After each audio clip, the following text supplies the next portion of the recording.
എല്ലാവർക്കും നമ്മുടെ പുതിയൊരു വീഡിയോയിലേക്ക് സ്വാഗതം. ഇന്ന് നമ്മൾ നല്ലൊരു ചിക്കൻ ക്രോക്കറ്റിൻ്റെ റെസിപ്പി ആയിട്ടാണ് വന്നിരിക്കുന്നത്. അത് ചിക്കനും വെജിറ്റബിളും ചീസും ഒക്കെ കൂടിയിട്ടുള്ള ഒരു നല്ലൊരു സ്നാക്സിൻ്റെ റെസിപ്പി ആട്ടോ. അപ്പോൾ അതെങ്ങനെയാണെന്ന് നോക്കാം. അതിനായിട്ട് നമ്മളൊരു പാൻ വെച്ച് ഒത്തി ചൂടാകുമ്പോൾ അതിൽ കുറച്ച് ഓയിൽ ഒഴിച്ചു കൊടുക്കാം. ഓയിലൊന്ന് ചൂടായി വരുമ്പോൾ അതിൽ ഒരു 2 അല്ലി വെളുത്തുള്ളി ഇട്ടൊന്ന് മൂപ്പിച്ചെടുക്കാം. അതിലോട്ട് ചെറിയൊരു സവാളയും ഒരു പച്ചമുളകും ചെറുതായിട്ട് കട്ട് ചെയ്തത് ചേർത്ത് ഒന്ന് വഴറ്റിയെടുക്കാം.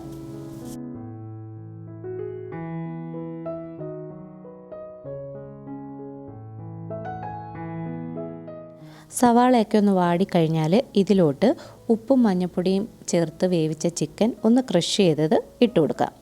ഇതിലോട്ട് ഒരു മുട്ട പുഴുങ്ങിയതും ഇതുപോലെ ചെറുതായിട്ട് കട്ട് ചെയ്ത് ഒന്ന് ചേർത്ത് നന്നായിട്ടൊന്ന് മിക്സ് ചെയ്ത് എടുക്കാം. നമ്മളിതിൽ അധികം സ്പൈസസ് ഒന്നും ചേർക്കത്തില്ല കേട്ടോ. നമ്മളിതിൽ ചേർത്ത് കൊടുക്കുന്നത് 1 ടീസ്പൂൺ ചില്ലി ഫ്ലേക്സ് ചേർത്ത് കൊടുക്കാം. പിന്നെ 1 ടീസ്പൂൺ വേണ്ട, ഒരു 1/2 ടീസ്പൂണോളം ഓർഗാനോയുടെ ചേർത്ത് നന്നായിട്ടൊന്ന് മിക്സ് ചെയ്യാം. ഇനി ഇതിലോട്ട് ഒരു ഉരുളക്കിഴങ്ങ് പുഴുങ്ങിയതൂടെ ചേർത്ത് ഒന്ന് ഉടച്ചെടുക്കാം. ഇനി അടുത്തതായിട്ട് നമ്മൾ ഇതിലോട്ട് ഒരു 1/2 കപ്പ് മൊസറല്ല ചീസ് കൂടി ചേർത്ത് കൊടുക്കണം. അതുകൂടെ ചേർത്ത് എല്ലാം കൂടി നന്നായിട്ടൊന്ന് യോജിപ്പിച്ചെടുക്കാം. ചീസ് ചേർക്കുമ്പോൾ നമുക്ക് തീ അങ്ങ് ഓഫ് ചെയ്യാം കേട്ടോ. പിന്നെ ഇട്ട് ഒരുപാട് ചൂടാക്കേണ്ട ആവശ്യമില്ല. ഇപ്പം നമ്മുടെ മസാല ഇവിടെ റെഡി ആയിട്ടുണ്ട്. നമ്മളിങ്ങനെ ബോൾ പിടിക്കുമ്പോൾ നമുക്കൊന്ന് പിടിച്ചെടുക്കാൻ പാകത്തിനുള്ള പരുവത്തിന് വേണം നമ്മൾ മസാല റെഡിയാക്കാൻ. ഇല്ലെന്നുണ്ടെങ്കിൽ നമുക്കൊരു പകുതി പൊട്ടറ്റോയുടെ പുഴുങ്ങിയത് ചേർത്ത് കൊടുക്കാം കേട്ടോ. ഇനി നമ്മൾ കട്ട്ലറ്റൊക്കെ ഒന്ന് കോട്ട് ചെയ്തെടുക്കുന്നത് പോലെ എടുക്കാം. ആദ്യം കയ്യിൽ കുറച്ച് ഓയിലൊന്ന് പുരട്ടി കൊടുക്കാം. എന്നിട്ട് വേണം നമ്മളിതൊന്ന് ഷേപ്പ് ചെയ്തെടുക്കാൻ. നമുക്ക് ഏത് ഷേപ്പിൽ വേണമെങ്കിലും ചെയ്തെടുക്കാം കേട്ടോ. ബോൾ പോലെ വേണമെങ്കിൽ അങ്ങനെ ആക്കാം, അതല്ല കുറച്ചൊന്ന് പരത്തി റൗണ്ട് പോലെ വേണമെങ്കിലും ആക്കിയെടുക്കാം. ഞാൻ ഇപ്പോൾ ഇതുപോലെ ഷേപ്പ് ചെയ്തെടുക്കുന്നുണ്ട്. എന്നിട്ട് മുട്ടയിലൊന്ന് മുക്കിയിട്ട് നമുക്ക് ബ്രെഡ് ക്രംസിൽ ഒന്ന് കോട്ട് ചെയ്തെടുക്കാം.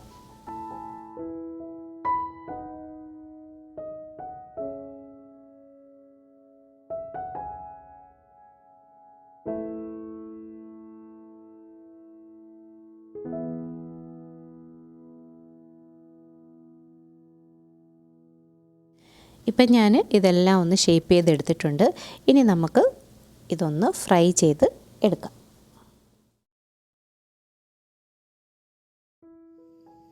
ഫ്രൈ ചെയ്യാനും ഞാൻ സൺഫ്ലവർ ഓയിലാട്ടോ എടുക്കുന്നത്. മസാല കൂട്ടാൻ നേരത്തും സൺഫ്ലവർ ഓയിലാണ് എടുത്തത്. ഇതിനൊക്കെ വെളിച്ചെണ്ണ എടുക്കാത്തതായിരിക്കും നല്ലത്.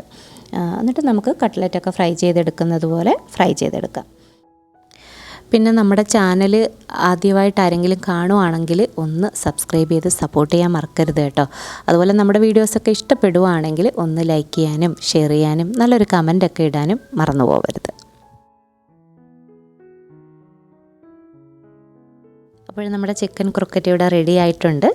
അധികം സ്പൈസസ് ഒന്നും ഇല്ലാത്ത ഒരു വെറൈറ്റി ടേസ്റ്റിലുള്ള ഒരു സ്നാക്സ് ആട്ടോ ഇത്. തീർച്ചയായിട്ടും എല്ലാവരും ഒന്ന് ട്രൈ ചെയ്ത് നോക്കണം. എല്ലാവർക്കും തീർച്ചയായിട്ടും ഇഷ്ടപ്പെടും. കുട്ടികൾക്കൊക്കെ ഒരുപാട് ഇഷ്ടപ്പെടുന്ന ഒരു റെസിപ്പിയാണ്. അപ്പോഴിനി നമുക്ക് നല്ല നല്ല വീഡിയോസുകളുമായിട്ട് വീണ്ടും കാണാം.